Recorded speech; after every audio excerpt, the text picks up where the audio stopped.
Ruuttaan Abrishitti balaa buuste jechuudha. Ija keessan daa'ima koorraa kaasahii fuudhuu miti akka yaaddan hin barbaadu.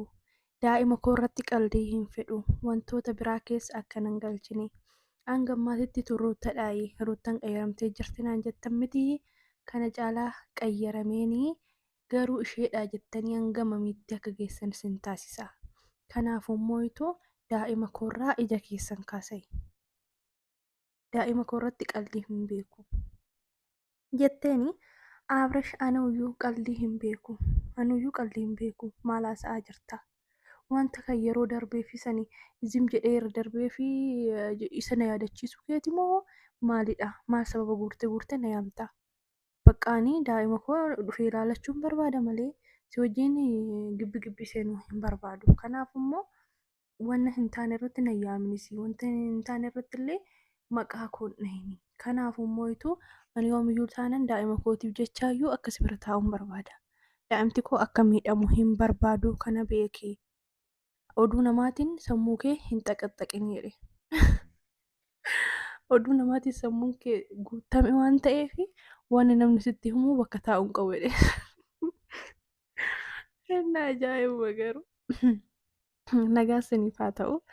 Nistira galata waaqayyoo nagaan na bira jiraatu isin bira isaa jiraatu annaa viidiyoo kanaa laayikii sabiskiraaybii sheerii godhaan isiniin jedha annaa badeetiin jira deebi'een jira jechuudha warroonni moo'itu na hordofaa jirtan laayikii godhaa sabiskiraaybii sheerii naaf godhaa 2000 nagalchaan isiniin jedha galuuf ka'eera hanga 2000 nagalchitanitti moo'itu abdiidhaan isin eegaa akka abbur keessatti nagalchitan immoo abdii isin irraa qaba. Inni akkuma argitanii Abrishii ruuttaan kaleessa akka boossu argitanii jirtan garuu viidiyoo sana hin hojjenne jechuudha.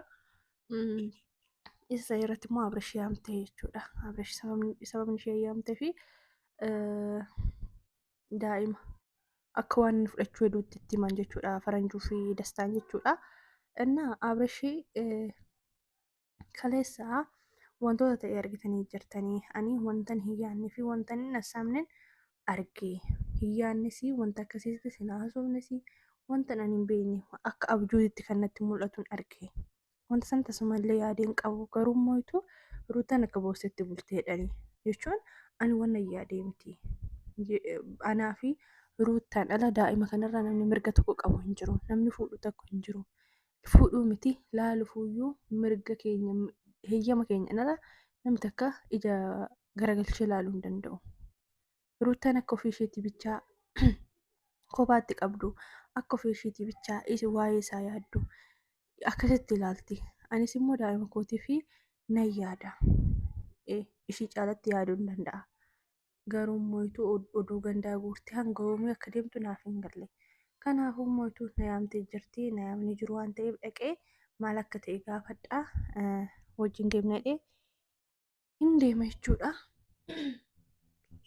Innaa deemnanii achitti moo'ituu faranjuu fi dastaan mana jiran jechuudha. Innaa bakka isaan jiranitti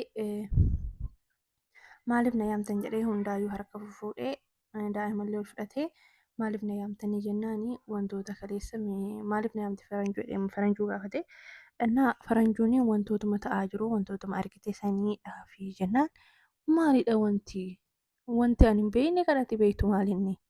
Eenyudha kan na fudhadha jedhu eenyu abbaa isaatii kan na fudhadha jedhu daa'ima kanarraa eenyumtuyyuu mirga takka hin qabu anaaf ruuttaan ala namni tokko mirga daa'ima kanarraa hin qabu.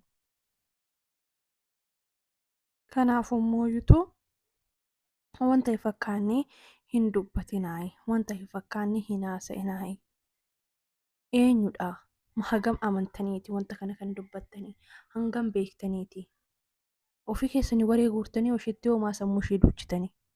Baqqaan jireenya nagaa haa jiraattu anis jireenya nagaa akka jiraattuun barbaada anis immoo jireenya koon jiraachaa jira ani immoo akka waan biraa keessa galtu hin barbaadu akka waan biraa keessa isheen galtu hin barbaadu baqqa ani immoo daa'ima kana fuudhee osoo fuudhuu barbaade ishiitti maaliif hin himu jennaani ishee waa sitti hin kennineefi jedhe isheen namatti kennuu baattee ani daa'ima kana dhoksee eessan hin dhaqa eessan geessa akkamitti eessa dhokadhee baa akkamittiin hin dirqama fudhadha. Ishee dhoksee fudhadha waan ishee sitti kennuuf diddeef dirqama fudhachuu edda garuu immoo kaameraa fuulduratti naasa'u itti ruuttan jechuudha kaameraa fuulduratti naasa'u fuutee immoo itu eessa akka deemu hedduu maaliif akka fuutu waan hundaayyuu kaameraa fuulduratti dubbachuun barbaadu. Akka maatiin hundi wal baxaxaxu hin fedhu.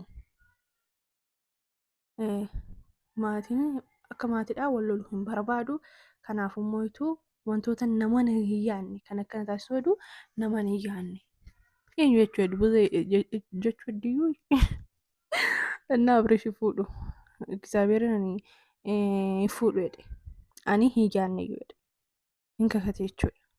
እና eenyu si amana hin fakkeessitaa eenyu si amana ani faranjuma sanitti na guba haa dubbatattu haati ni birataa jechuudha. Haati ni birataa haati qabeenyaa haati daa'imaa jechuudha. Innaa isheen haa dubbatattu ani nama fici jedhu kana aarsaa.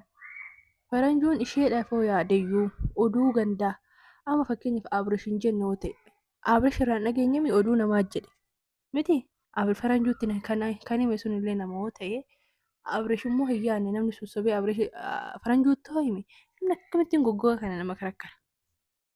Obsa isaaf kenneen jira baranii kana dura daa'ima qabdanillee karakkaraa turanii innaa san hundallee dabarseetii miti. Innaa tana durattuu wantoota baay'ee dabarseera. Tana duratti wantoota taasiste hundaayyuu waan beekuufu hin goota jedhee waan inni hin taasistu jedhee waan hin yaadne jette. Tana duratti maal taate jedheen jechuudha Abirshiroottadhaanii. Sirumaayyuu wanta isheen taate akka nama hin beekne miidhama ishee akka nama hin barree fi hanga ammaatti akka ishee hin miinetti itti haasa'aa jechuudha. Kun immoo akka dubbii sobaa ta'e isiniifillee ni gala. Isinitti himuun qabu mitiire. Innaa faranjuun immoo itu fakkeessuun maaliif si barbaachise? Fakkeessuun maaliif si barbaachise? Kun immoo dhugaa akka sirraa ka'e dubbiin kun ergixanyaadha. Ergixanyaadha. Sabuun maaliif si barbaachise? Akka isheen yeroo dheeraadhaaf boo'uu dhiistee akka boo'isetti deebitaniif gara daa'imaatiin dhuftanii.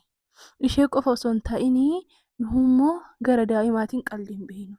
Ati anaa olitti daa'ima kootiif hin naatu hin fakkeessi zim jettee.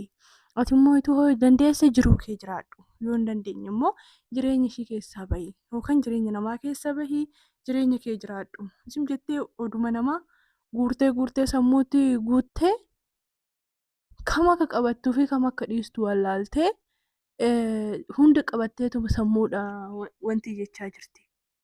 Kanaafuu zim jedhaayi. Daa'ima kiirraa darbee akka isheen hin cinqabne nan barbaada.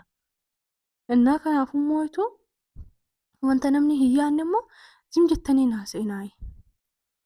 Jedheeni rottan immoo fakkeessuun maaliif barbaachise?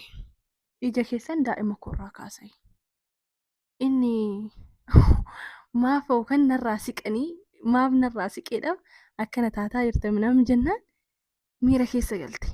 Akka tasumaan yaadeen akkasitti jettee waarattee ija keessan daa'ima koorraa kaasayi.